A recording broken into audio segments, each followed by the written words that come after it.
दोस्तों, आज मैं आपको ऐसी कहानी सुनाने वाला हूँ जो एक महिला होकर भी अपनी वीरता का उन्होंने अनोखा परिचय दिया। दोस्तों, उत्तर प्रदेश का झांसी एक ऐतिहासिक शहर है।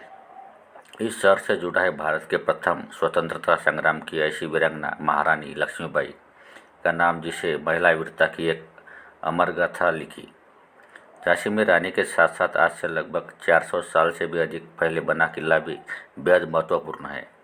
यहाँ रानी लक्ष्मीबाई ने अपने जीवन के अहम वर्ष गुजारे। इस किले के चप्पे चप्पे पर रानी लक्ष्मीबाई की छाप देखी जा सकती है। झांसी का यह किला बनने और रानी लक्ष्मीबाई के आगमन के बाद इस किले में हर जगह नजर आने वाले उनकी छाप का सिलसिला कुछ इस तरह है। बंगरा पहाड़ी पर 15 एकड़ क्षेत्र में बने इस विशाल किले की नींव 1602 में ओरछा नरेश वीर सिंह जुवेद द्वारा रखी गई थी। ओरछा झांसी से मात्र 18 किलोमीटर की दूरी पर स्थित वर्तमान में मध्य प्रदेश का एक कस्बा है। कभी यह सशक्त ओरछा राज्य था। झांसी को इस काल में बलवंत नगर के नाम से जाना जाता था। उस समय बलवंत नगर में रहने वाले किसान खेती, दूध, दही और लकड़ी बेचकर अपना गुजारा करते थे। बलवंत नगर की भौगोलिक स्थिति कुछ इस प्रकार की थी कि यह स्थान बुंदेलखंड की सुरक्षा के लिए सैनिक छावनी के लिए उपयुक्त था। इसी कारण ओरछा नरेश वीर सिंह ने इस नगर की बंगरा पहाड़ी पर 1602 में किले का निर्माण शुरू किया। किले को बनने में 11 साल का समय लगा और यह 1613 में बनकर तैयार हुआ। जब यह किला निर्माणाधीन था तब ओरछा नरेश से मिलने जैतपुर के राजा आए। जैतपुर के राजा को अपने किले की छत पर से ले जाकर हाथ से इशारा करते हुए ओरछा नरेश ने पूछा, देखिए, आपको कुछ नज़र आ रहा है? इस पर राजा जैतपुर ने गहराई से देखते हुए कहा, बलवंत नगर की पहाड़ी पर कुछ झाड़ सी नजर आ रही है। ओरछा नरेश खुश होते ही कहा कि आज से बलवंत नगर का नाम झांसी होगा। कालांतर में इसका नाम बदलकर झांसी हो गया। ओरछा नरेश द्वारा बंगरा पहाड़ी को काटकर बनाया गया ये किला बेहद मजबूत है। इस कारण इस दुर्ग की चर्चा पूरे संसार में होती है।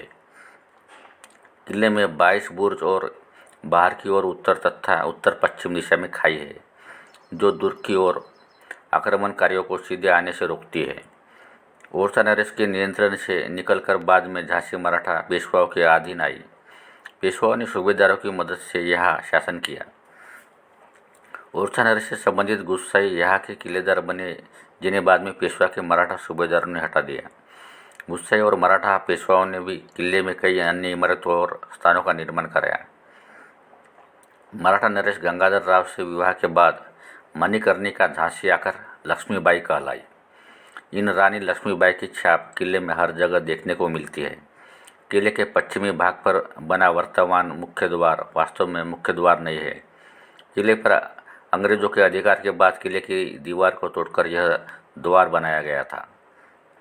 इसी द्वार के पास रखी है कड़क बिजली तोप, जो किले की सबसे भारी तोप थी। इस तोप को महारानी के विश्वासपात्र गुलाम गोश खां चलाते थे। 1857 में जब अंग्रेजों ने झांसी पर हमला किया तो पश्चिमी हिस्से के सामने आने वाली पहाड़ी पर बने कैमासन देवी मंदिर की ओट का सहारा लेकर अंग्रेजी तोपों ने गोले बरसाए। उस समय तोप इस हिस्से में बने बुर्ज पर रखी थी, लेकिन महारानी ने मंदिर होने के कारण उस ओर कड़क बिजली तोप नहीं चलाने का आदेश दिया। लेकिन अंग्रेजों द्वारा उसी दिशा से बरसाए गए गोलों के कारण बुर्ज टूट गया और तोप नीचे मलबे में आ गिरी। इस तोप को 1852 में जनरल करेप्पा ने नीचे से मलबे से निकलवा कर किले के वर्तमान मुख्य द्वार के पास लगवाया। इस तोप में गोला फंसा हुआ था, जो दागने के लिए तोप में लगाया तो गया था, लेकिन रानी ने गोला दागने का आदेश नहीं दिया था। किले में अंदर गणेश मंदिर है।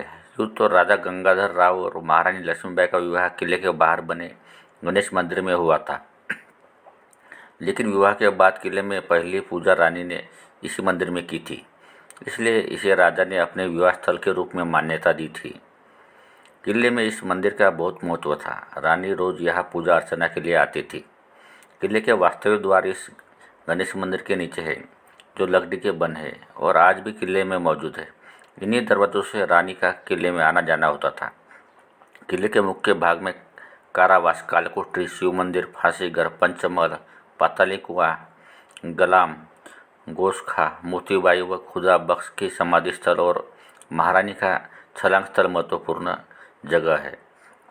गंगाधर राव बेहद सख्त राजा थे और वह गद्दारों या नाफरमानी करने वाले के प्रति बहुत सख्त रवैया अपनाते थे और कहा जाता है कि छोटी गलती पर भी फांसी की सजा दे देते। किले के उत्तरी पूर्वी किनारे पर फांसीघर बनाया गया था जहां जल्लाद फांसी देता था और नीचे गिरने वाली लाश को उसके घर वालों को दे दिया जाता था। लावारिस होने पर ओरछा में बेतवा नदी में फेंकवा दिया जाता था। मात्र 13 साल की उम्र में विवाह के बाद झांसी आई महारानी लक्ष्मीबाई में इतनी ऊंचे दर्जे की प्रशासनिक समझ और मानवीयता थी कि उन्होंने राजा गंगाधर राव से कहकर छोटी सी बात पर ही फांसी देने की इस प्रथा का अंत करवाया। उन्होंने किले में एक कारावास और कालकोठरी बनवाई और राजा को समझाया कि जो कर्मचारी नाफरमानी करे उन्हें पहले कारावास में रखा जाए और इतना कम खाने को दिया जाए कि वह सही रास्ते पर आ जाए। गद्दारों से निपटने के लिए बनाई गई कालकोठरी ऐसी जगह है जहां जाने वाला हर कैदी हर पल अपनी मौत की दुआ मांगता था। इस बड़ी सी कालकोठरी में न तो कोई खिड़की है और न कोई रोशनदान है। यहाँ बस नाम मात्र के लिए बेहद छोटे रोशनदान है। इस कारण इस कोठरी में सिलन और अंधेरा रहता है।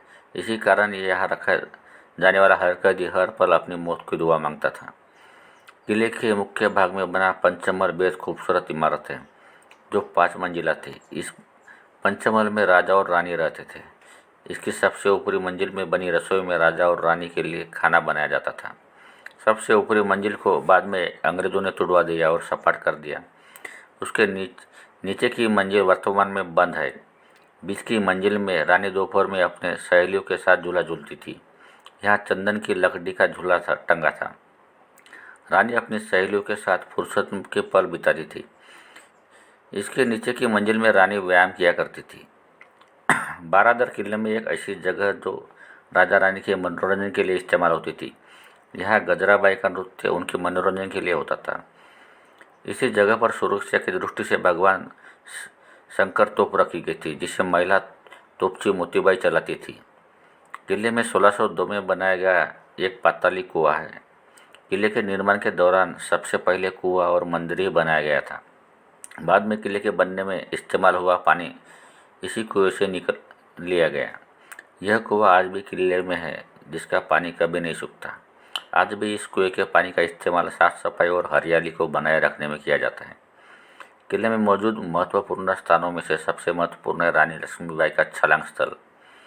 यह वह जगह है जहाँ से महारानी ने अपने दत्तक पुत्र को पीठ में बांधकर घोड़े पर सवार होकर किले से बाहर छलांग लगाई। जब रानी के देवर दुल्लाजी राव ने उनके साथ धोखा कर ओरछा गेट खोल दिया और अंग्रेजों को किले के अंदर प्रवेश कर दिया। रानी और अंग्रेजों के बीच जबरदस्त लड़ाई हुई। मुंह में घोड़े की लगाम लिए पीछे बेटे को बांधे और दोनों हाथों से तलवार चलाती रानी को युद्ध के बीच किसी ने पीछे से बर्छी मार दी जिसमें रानी बुरी तरह घायल हो गई। रानी का बहुत खून बहने पर उन्हें वफादार झलकारी बाई ने उन्हें किला छोड़कर जाने को कहा। झलकारी बाई की शक्ल लक्ष्मीबाई से बहुत ज़्यादा मिलती थी। झलकारी बाई की बात मानकर रानी ने किले की दीवार से घोड़े पर बैठकर छलांग लगाई।